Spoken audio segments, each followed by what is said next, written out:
Salut les alchimistes, bienvenue dans cette vidéo où je vais vous parler du scénario Les Informateurs.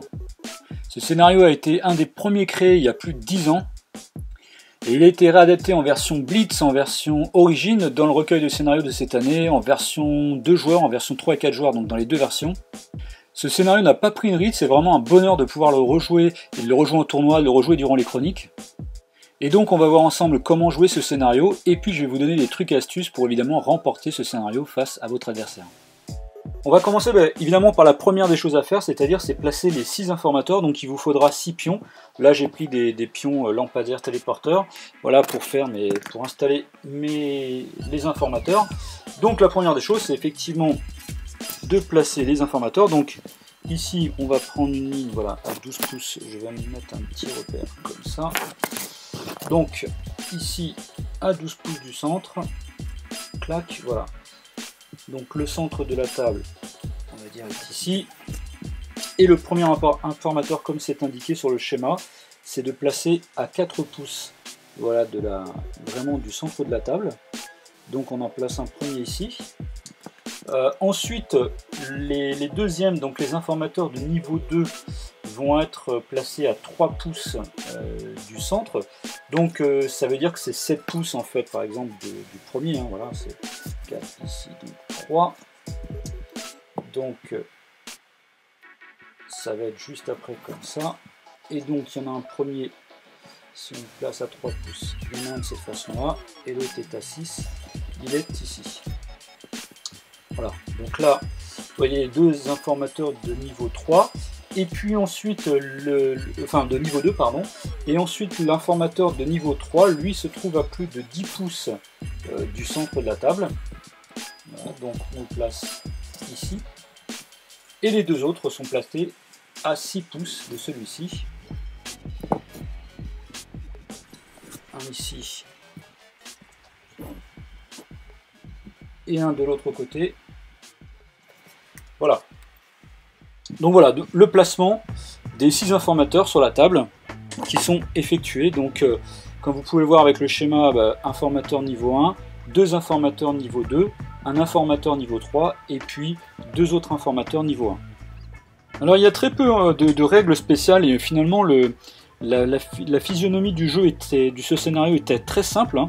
Donc déjà une première chose, c'est qu'on ne peut pas interroger l'informateur de niveau 3 au premier tour. Voilà. Ensuite, un joueur ne peut interroger qu'un informateur par tour. Ça c'est clair et net. Si plusieurs ennemis possédant des PA se trouvent au contact d'un informateur, personne ne peut interroger cet informateur. Donc je prends un exemple ici. Si par exemple ici nous avons 2 figurines qui ne sont pas du même camp, à qui il reste des points d'action et qui sont au contact de l'informateur, l'informateur ne peut pas être interrogé. Voilà. Et donc à chaque fin de tour, une figurine possédant des PA, donc des points d'action, au contact socle à socle avec un informateur, peut l'interroger. Donc c'est-à-dire que si par exemple ici, le Jaraya, il lui reste des PA en fin de tour, et il est au contact de l'informateur, il pourra l'interroger. Tout comme, c'est la même chose, si par exemple ici, vous avez le méhariste avec des PA, eh bien il peut aussi interroger, mais rappelez-vous, on ne peut interroger qu'un informateur par tour. Donc là, dans ce cas-là, ça sera soit vous interrogez celui-ci, soit celui-ci. Et donc, évidemment, c'est, celui-ci rapporte 1 point, cela rapporte 2 points, celui-ci rapporte 3 points, et les deux au fond, là-bas, rapportent 1 point. Et la partie se joue en 5 points de victoire. Donc vous l'aurez compris, il suffit d'avoir celui-ci, et par exemple celui-là, pour gagner la partie. Et une chose à savoir, c'est qu'une fois un informateur qui est interrogé, il ne donnera plus aucune information, donc vous ne pouvez plus gagner de points dessus. Donc vous l'aurez bien compris, je dirais la première des tactiques, le premier truc et astuce, ce qu'il va falloir vraiment que vous essayez de faire, c'est au premier tour ou au deuxième tour, essayer de gagner des points sur cet informateur-là, et puis ensuite, au tour suivant, c'est de marquer des points sur cet informateur-là. Et si vous réussissez à faire ça d'un tour sur l'autre, eh bien vous aurez gagné 5 points de victoire et vous aurez gagné la partie. Je dirais voilà, c'est le premier truc à faire, c'est vraiment de vous focaliser sur celui-ci et celui-ci dans le meilleur des cas. Ensuite, deuxième des choses, je dirais, il y a un truc qui est très important, c'est de connaître les mesures par rapport à votre zone de déploiement. Donc les zones de déploiement, comme vous le voyez à l'écran, en fait c'est des lignes médianes, voilà, c'est 6 pouces au niveau des lignes médianes, donc ça veut dire que vos zones de déploiement vont faire 6 pouces. Donc voilà, on va prendre ici, on va mesurer 6 pouces. Donc voilà, on va prendre une petite carte comme ça pour délimiter. Vous voyez, on va aller délimiter les zones de déploiement. Et ensuite, ici, on a aussi 6 pouces. Voilà. Et donc, on a un point qui se trouve d'ici à ici. Voilà, on a à peu près comme ça. Au niveau des zones de déploiement. Je remesure bien pour voir si je suis bon. 6. Et ici, 6. Voilà. Donc, en fait, on voilà. Ce que vous voyez ici, c'est que la zone de déploiement, c'est vraiment ce qu'il va y avoir ici à l'intérieur. Et donc voilà, c'est vraiment la première chose à savoir, c'est savoir quelles sont les distances par rapport à vos informateurs. Par exemple, de votre zone de déploiement à l'informateur niveau 1, bien ici, on regarde, on a 9 pouces par exemple. Alors attention, évidemment, suivant où est positionnée la figurine dans la zone de déploiement, c'est pas forcément la même chose. Là, vous voyez, en fait, ici, voilà, 9 pouces. Donc, on va dire qu'une figurine qui fait 10 pouces, une figurine humaine, pourra aller au premier tour se mettre au contact. Ça veut dire que si vous avez une figurine 3 PA, elle peut très bien faire une course, se mettre au contact et garder un PA pour interroger l'informateur en fin de tour. Voilà, c'est tout à fait possible. En mettant, évidemment, plutôt votre figurine de ce coin-là. Évidemment, par ici, bah, ça sera un peu plus compliqué. Vous voyez, si vous déployez votre figurine par ici, là, 10 pouces, vous serez un peu juste. Il faudra plutôt la mettre vers le centre. De la même façon, quelle est la distance qui sépare vos figurines dans votre zone de déploiement de l'informateur niveau 2? Alors, vous voyez ici, voilà, 11 pouces. Alors là, je parle vraiment si, par exemple, j'ai une figurine qui est ici. Voilà. Voilà, c'est 11 pouces, un petit peu plus de 11 pouces, voilà, 11 pouces. Donc ça veut dire qu'une figurine de type Caliman, ou une figurine qui fait des déplacements de 12 pouces, peut très bien faire une course. Alors là, je parle encore d'une figurine qui a 3 PA, va pouvoir faire une course, et puis rester avec un PA ici pour interroger l'informateur. Donc chose importante, ça veut dire que les figurines humaines qui ont 3 PA, eux ne peuvent pas le faire. Là, il y a un petit avantage donné aux figurines qui font des mouvements en 5, 7, 12. Hein, ça vous l'aurez bien compris, donc pareil, ici même à partir du milieu de la zone de déploiement, plus ou moins de la zone de déploiement, vous allez pouvoir aussi, ici, faire une course et être au contact de cet informateur. Donc voilà, ça encore une chose super importante, ça veut dire que pensez bien au niveau du déploiement vos figurines 3 PA, de bien les placer pour vous rendre sur cet informateur-là ou sur celui-ci. Et ça, je dirais, c'est dans le premier tour. Autre chose importante à savoir, c'est effectivement quels sont les espaces qu'il y a entre les informateurs. Vous voyez quels sont les espaces qu'il y a entre ces deux informateurs là. Ça c'est important à savoir aussi. Ici il y a 7 pouces. Là par exemple il y a 6 pouces. Ici il y a peut-être un petit peu plus de 7 pouces, il y a 7 pouces et demi. Alors vous allez me dire pourquoi se poser la question? Ben, c'est quand même assez important.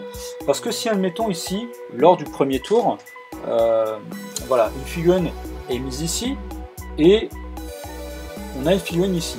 Bah, suivant que vous êtes positionné ici au contact de cet informateur ou bien ici, c'est plus du tout la même chose. Si je me mets ici, admettons, bah là je suis trop loin pour charger cette figurine. Alors que si je me mets ici,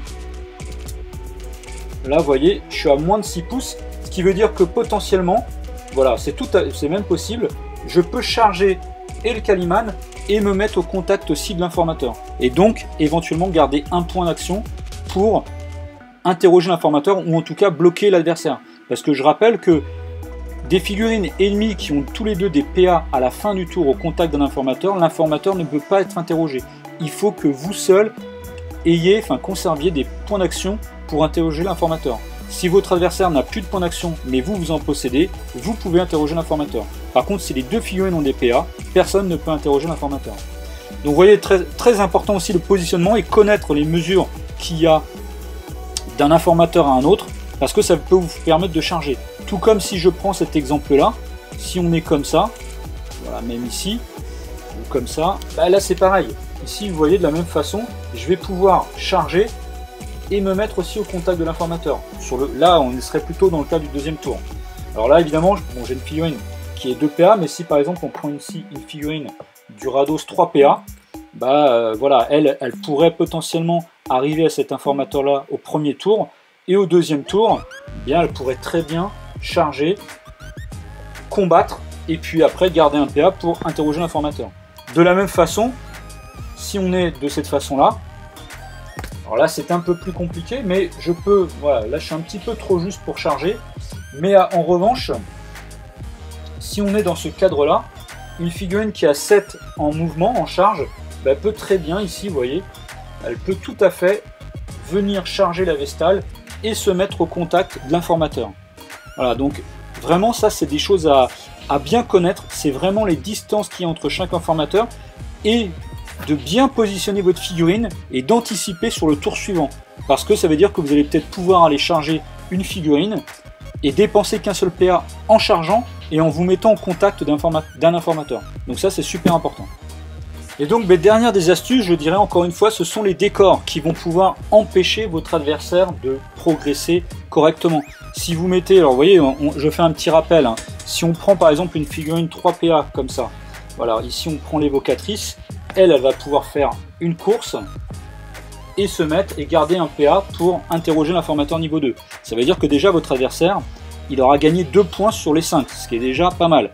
Alors si vous pouvez poser un décor en premier, bah évidemment, placez-le de cette façon alors évidemment, hein, je rappelle, ça peut pas être dans la zone de déploiement adverse, c'est au moins à 3 pouces d'un objectif, mais par exemple, vous pouvez très bien positionner le décor de cette façon, de manière à ce que, bah voilà, là évidemment, c'est plus la même chose. C'est-à-dire que la figurine qui est ici, avec les 12 pouces, bah, si elle peut y arriver, mais si vous mettez voilà, un petit peu plus au centre, un truc comme ça, là vous allez peut-être un peu l'empêcher. Voilà, ici 12 pouces, je ne peux plus y arriver, et ici 12 pouces, je ne peux plus y arriver non plus.